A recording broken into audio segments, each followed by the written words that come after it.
Hello everyone. Welcome to UIAS. Let's discuss today's prelims topics. Question 1 with reference to the Women and Men in India 2022 report by the Union Ministry of Statistics and Program Implementation. Consider the following statements.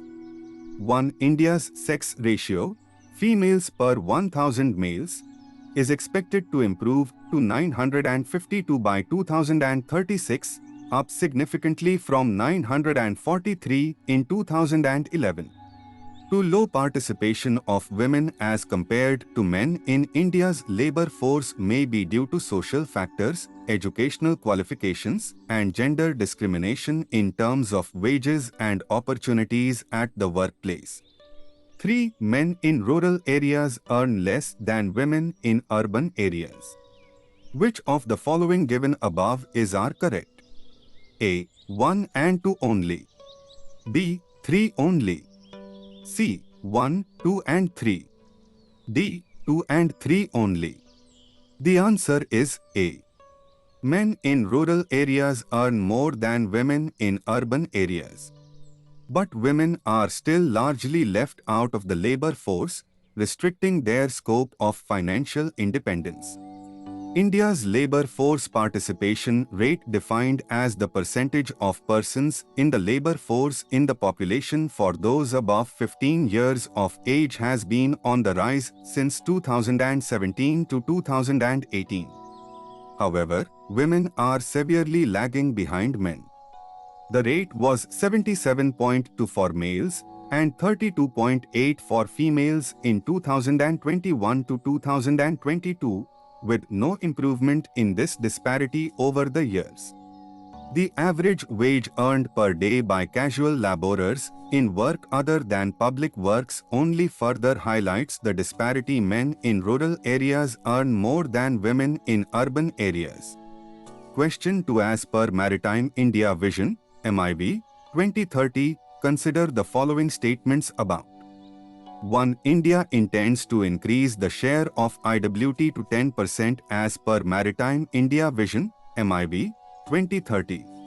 2. To develop global standard ports in India, Maritime India Vision (MIV) 2030 has identified initiatives such as developing world-class mega ports, transshipment hubs, and infrastructure modernization of ports. Which of the following given above are correct? A. 1 only. B. 2 only. C. Both 1 and 2. D. Neither 1 nor 2. Answer is B. Inland water transport (IWT) is the most economical mode of transportation, especially for bulk cargo like coal, iron ore, cement, food grains, and fertilizer. Presently, it remains underutilized at a share of 2% in India's modal mix. The government intends to increase the share of IWT to 5% as per Maritime India Vision (MIV) 2030. Question 3. With reference to International Criminal Court (ICC), consider the following statements. 1. The ICC, headquartered in The Hague, Netherlands, was established under a 1998 treaty called the Hague Statute. 2. It investigates and, where warranted, tries individuals charged with the gravest crimes of concern to the international community: genocide, war crimes, crimes against humanity, and the crime of aggression.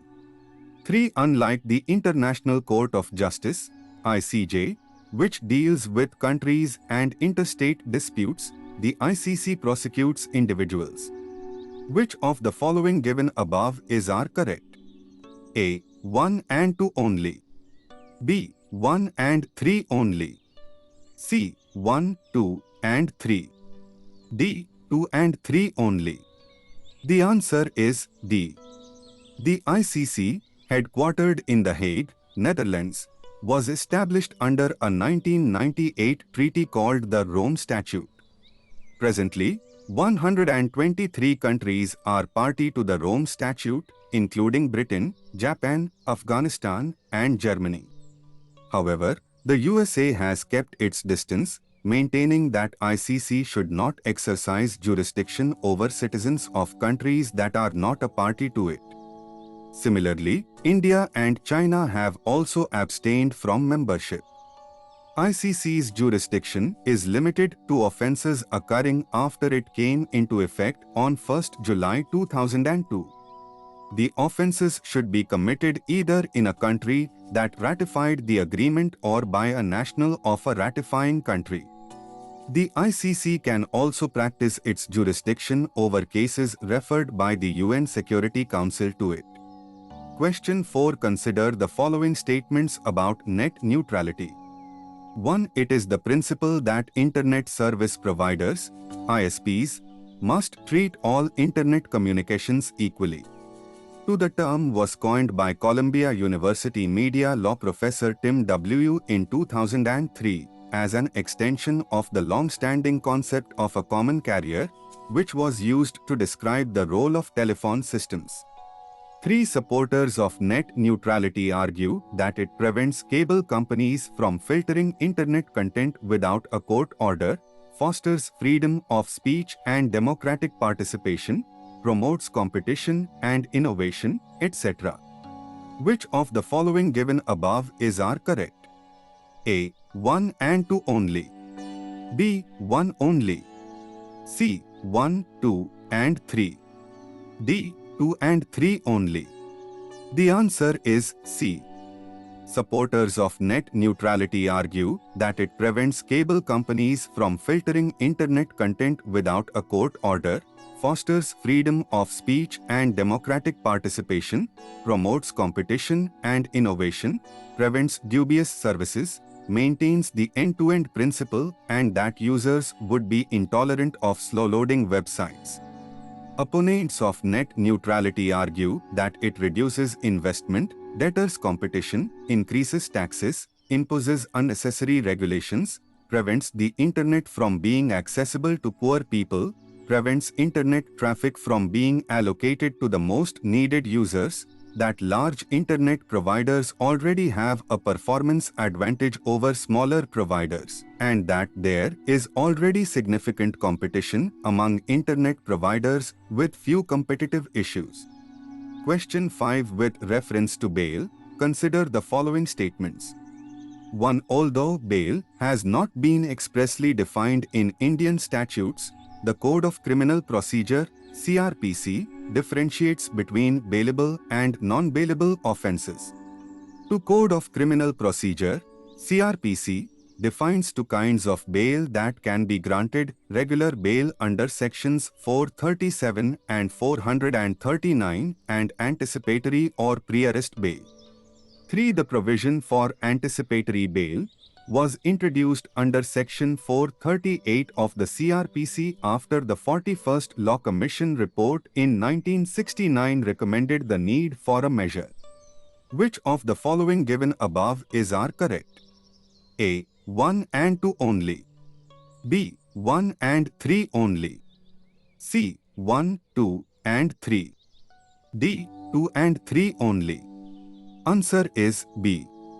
The Code of Criminal Procedure (CRPC) defines three kinds of bail that can be granted: regular bail under sections 437 and 439, interim bail or short-term bail which is given when regular or anticipatory bail application is pending before the court, and anticipatory or pre-arrest bail. The provision for anticipatory bail was introduced under Section 438 of the CRPC after the 41st Law Commission report in 1969 recommended the need for a measure that protects against arbitrary violation of one's personal liberty, such as when politicians detain their opponents in false cases. Question 6. Consider the following statements about corals. 1. Corals provide shelter to myriad marine life, protect against storms and support livelihoods through fisheries and tourism. 2. One of the prime threats that killed the corals near Kurusdai is Capophycus alvarezi, a seaweed, alga, species deliberately introduced in Ramnathpuram for commercial cultivation some 2 decades ago. 3. Marine algae seek corals since they provide support for growth.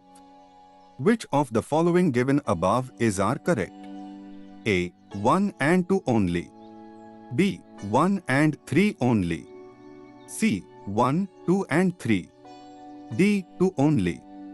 The answer is C. One of the prime threats that killed the corals near Kurusdai is Capophycus alvarezi, a seaweed alga species deliberately introduced in Ramnathpuram for commercial cultivation some 2 decades ago. The International Union for Conservation of Nature lists it as one of the world's 100 most invasive species. Marine algae seek corals since they provide support for growth.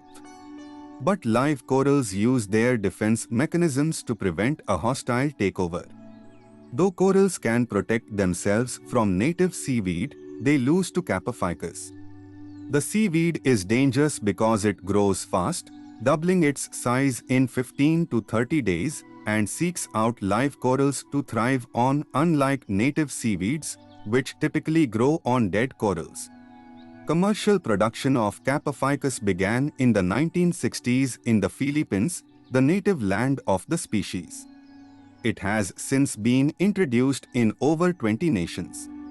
Q7 with reference to Kudumbashri, recently celebrating Silver Jubilee, consider the following statements. 1. It is the poverty eradication and women empowerment program. 2. The mission aims to eradicate absolute poverty within a definite time frame of 10 years under the leadership of local self-governments formed and empowered by the 73rd and 74th Amendments of the Constitution of India. 3. The mission launched by the Karnataka state government with the active support of the Government of India and NABARD has adopted a different methodology in addressing poverty by organizing the poor into community-based organizations. Which of the following given above is are correct?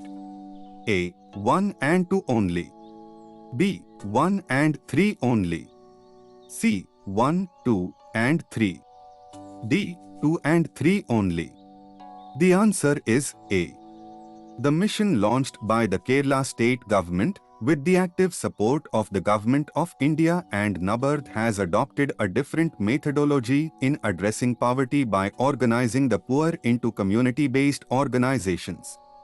Question 8. Consider the following statements about matua mela.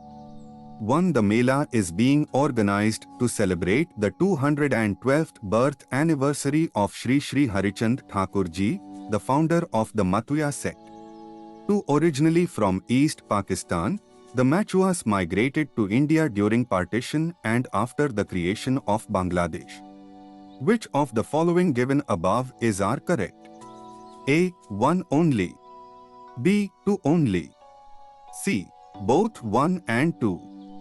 D. Neither 1 nor 2. The answer is C. Thank you everyone. Do subscribe to this channel. Use code SPLIVE to join Unacademy.